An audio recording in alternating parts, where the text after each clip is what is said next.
नमस्कार दोस्तों, स्वागत है आपका अपने चैनल शिव शक्ति दर्शन में। इसे सब्सक्राइब करना ना भूलें।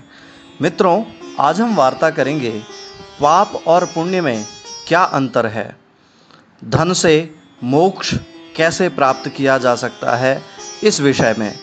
मित्रों, पाप और पुण्य का भेदन शास्त्रों द्वारा बहुत सारे विषय पर किया गया है, पर इसमें कोई खास अंतर समझ नहीं आता है। एक बहुत स्वर्णिम सा श्लोक है जिसके आधार पर हिंदी व्याख्या के सहित मैं आपको बताता हूँ। श्लोक इस प्रकार है: विद्या विवादाय धनम मदाय शक्ति परेशां परिपीडनाय खलस्य साधु विपरीतमेतत् ज्ञानाय दानाय च रक्षणाय। इसका अर्थ ये होता है कि विद्या विवाद के लिए नहीं होता, विद्या विवादाय धनम मदाय, और धन जो है वो अहंकार के लिए नहीं होता है।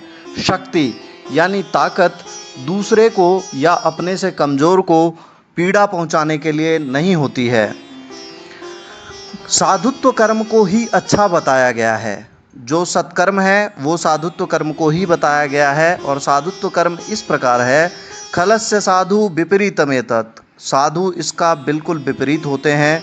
वो ज्ञान हमेशा दान करते हैं, उसके बदले वो पैसा नहीं लेते या कुछ भी अन्य सामग्री नहीं मांगते हैं। ज्ञानाय दानाय च रक्षणाय, और वो अपने ज्ञान के दान के साथ अपनी जो शक्ति होती है वो दूसरों के रक्षा के लिए ही उपयोग करते हैं। धन वो साथ में इसलिए नहीं रखते कि धन श्रेयुक्त है और उससे अहंकार उत्पन्न हो सकता है, इसलिए साधु पुरुष पैसा साथ में नहीं रखते और भिक्षा यानी अन्न भी उतना ही मांगते हैं जितना वो ग्रहण कर सकें। मित्रों, इसके बाद का विषय ये था कि धर्म से अर्थ की प्राप्ति कैसे हो सकती है। मित्रों, धर्म से अर्थ की प्राप्ति होती है, अर्थ से भोग सुलभ हो जाता है, फिर भोग से वैराग्य की संभावना होती है।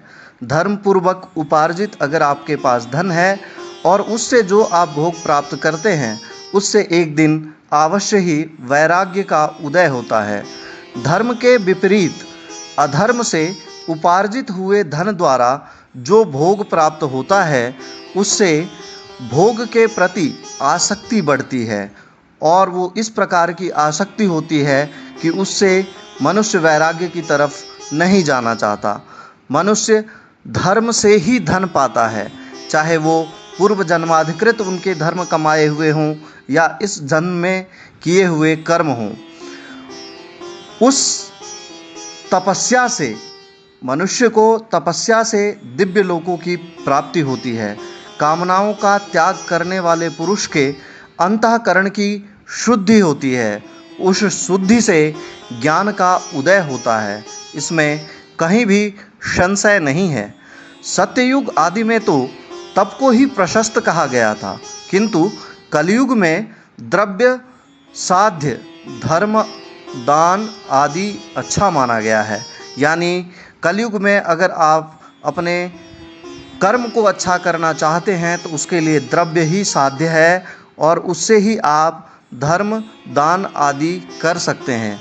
सतयुग में ध्यान से, त्रेता में तपस्या से और द्वापर में यज्ञ करने से फल प्राप्त होता था, परंतु कलयुग में प्रतिमा की, भगवत विग्रह की पूजा से ही ज्ञान का और पुण्य का लाभ बताया गया है।